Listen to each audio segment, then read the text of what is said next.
Welcome back again. मैं हूं आशीष और आप देख रहे हैं द लीगल इंस्टीट्यूट। और आज के इस पर्टिकुलर वीडियो में हम बेसिकली समझेंगे आर्टिकल 13 को, इंडियन कॉन्स्टिट्यूशन के आर्टिकल 13 को। बेसिकली आर्टिकल कहता क्या है, बहुत इंपॉर्टेंट है। इसको समझने से पहले कुछ हम इंपॉर्टेंट चीज समझते हैं, जैसे कि जो इंडियन कॉन्स्टिट्यूशन है इसमें बात की गई है फंडामेंटल राइट की। फंडामेंटल राइट्स की बात की गई है जो पार्ट 3 में मिलता है। इंडियन कॉन्स्टिट्यूशन के पार्ट 3 में इन फंडामेंटल राइट्स की बात की गई है। जितने भी लॉज बनेंगे या जो लॉज पहले थे कॉन्स्टिट्यूशन के आने से पहले, जितने भी लॉज थे या कॉन्स्टिट्यूशन के आने के बाद जितने भी लॉज होंगे, वो सभी लॉज इस फंडामेंटल राइट को वॉयलेट नहीं करेंगे। मतलब कि अगर कोई भी ऐसा लॉ पहले अगर था या जो अब बनेगा, अगर वो फंडामेंटल राइट के अगेंस्ट है, फंडामेंटल राइट को अगर सपोर्ट नहीं करता है, फंडामेंटल राइट को अगर रिस्पेक्ट नहीं करता है, तो उस लॉ की जो वैलिडिटी होगी वो जीरो होगी। इसको हम वॉइड कह सकते हैं according to this particular article. जो ये आर्टिकल है वो सिर्फ यही कहता है। तो नट शेल में आपको ये समझ में आ गया होगा, जो ये आर्टिकल 13 है वो सिर्फ ये कहना चाहता है जो लॉज फंडामेंटल राइट को वॉलेट करेंगे, उसकी रिस्पेक्ट नहीं करेंगे, जो फंडामेंटल राइट के इनकंसिस्टेंट होंगे या जो फंडामेंटल राइट्स के इन डेरोगेशन होंगे, वो सभी लॉज क्या होंगे, वॉइड होंगे। अब वो लॉज हो सकता है कि कॉन्स्टिट्यूशन आने से पहले बना हो या कॉन्स्टिट्यूशन आने के बाद बना हो। अगर कॉन्स्टिट्यूशन के आने के बाद भी कोई लॉ बनता है और वो फंडामेंटल राइट को रिस्पेक्ट नहीं करता, that is inconsistent with fundamental right या in derogation with fundamental right, that would be void. ये बेसिकली ये सेक्शन 13 कहने की कोशिश करता है। अब इस सेक्शन को थोड़ा सा डिटेल में समझते हैं। देखो, इस सेक्शन में बेसिकली चार, सॉरी सेक्शन नहीं, आर्टिकल। तो इस आर्टिकल में बेसिकली चार क्लॉज है। पहला क्लॉज, दूसरा क्लॉज, तीसरा और चौथा। ये सभी क्लॉज इसी चीज को डिटेल में बताते हैं। क्या कहते हैं अब हम इसको समझते हैं। देखो, सबसे पहले जो क्लॉज 1 है वो बेसिकली बात करता है प्री लॉज के बारे में। प्री लॉज मतलब वो लॉज जो कॉन्स्टिट्यूशन के आने से पहले ही इंडिया में एग्जिस्ट करते थे। एग्जाम्पल के तौर पर वो लॉज जो अंग्रेजों ने बनाए थे, वो जो सभी लॉज हैं वो प्री लॉज हैं, जो जिसको अंग्रेजों ने बनाए थे। सो बेसिकली अगर हम उन लॉज की बात करें तो वो लॉज जो है वो 1950 से पहले से एग्जिस्ट कर रहे हैं। 1950 में क्या हुआ था, कॉन्स्टिट्यूशन आया था। तो जब 1950 में कॉन्स्टिट्यूशन आया और कॉन्स्टिट्यूशन आने के बाद फंडामेंटल राइट जो है एप्लीकेबल हो गया, उससे पहले के जो लॉज थे वो प्री लॉज थे। तो बेसिकली मैंने क्या कहा कि जो लॉज फंडामेंटल राइट को रिस्पेक्ट नहीं करेंगे, जो लॉज फंडामेंटल राइट्स के इनकंसिस्टेंट है और इन डेरोगेशन है, वो लॉज क्या होंगे, वॉइड होंगे। कैसे वर्ड होंगे अब ये समझो। सो आर्टिकल 13 का जो सब क्लॉज 1 है वो कहता है कि अगर सपोज कोई लॉ पहले से बना हुआ है, मान लेते हैं कि कोई एक लॉ है, लॉ ए, वो पहले से बना हुआ है। अब इस लॉ में तीन प्रोविजंस हैं, 1 2 3। ये तीनों प्रोविजंस हैं जो पहले से काम कर रहे हैं, कॉन्स्टिट्यूशन के आने से पहले काम कर रहे हैं।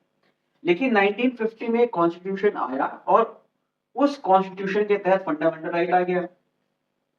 अब इस लॉ में जो प्रोविजन 1 और 2 और 3 था, ये 1 और 2, 1 और 2 प्रोविजन ये फंडामेंटल राइट को रिस्पेक्ट कर रहे हैं।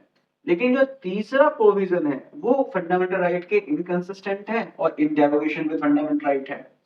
तो इस तीसरे वाले प्रोविजन को इस आर्टिकल ने क्या किया, फिल्टर करके हटा दिया, फिल्टर करके हटा दिया। अब इसके बाद जो सिर्फ प्रोविजन 1 और 2 है वो एग्जिस्ट करेगा और तीसरा जो है वो खत्म हो जाएगा।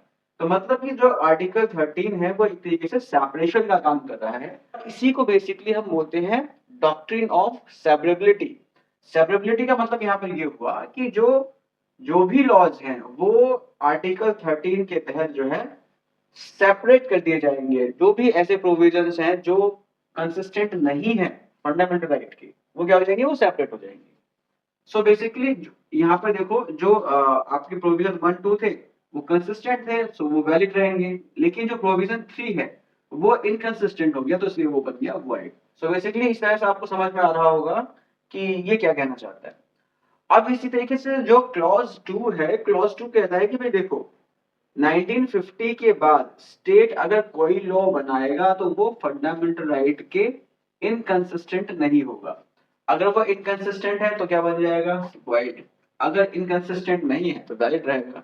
मतलब ये ड्यूटी दे दी स्टेट को कि भाई देखो आप जो मर्जी लॉज बनाओ, बनाते रहो, लेकिन वो लॉ क्या है, वो फंडामेंटल राइट्स के इनकंसिस्टेंट नहीं होना चाहिए। वो अगर वो लॉ फंडामेंटल राइट को वायलेट करेगा तो हम उसको वर्ड कर देंगे। सो बेसिकली ये क्लॉज 2 कहता है।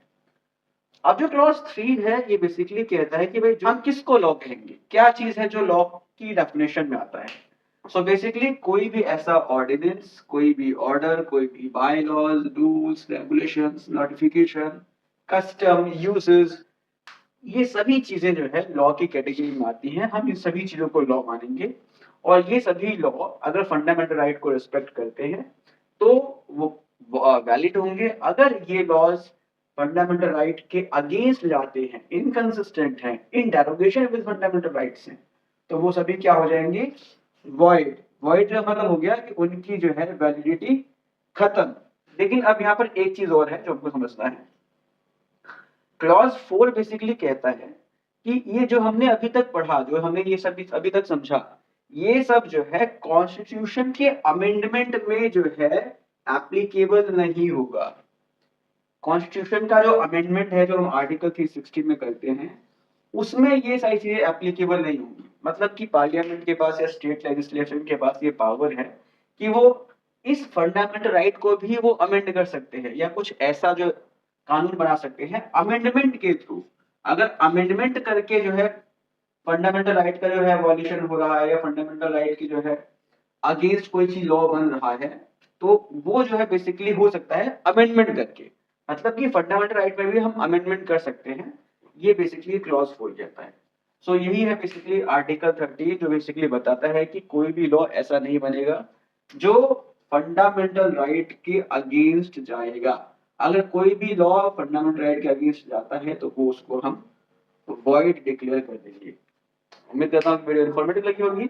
अगर इन्फॉर्मेटिव लगी है तो शेयर कीजिए। मिलते हैं नेक्स्ट वीडियो में। Take care, bye.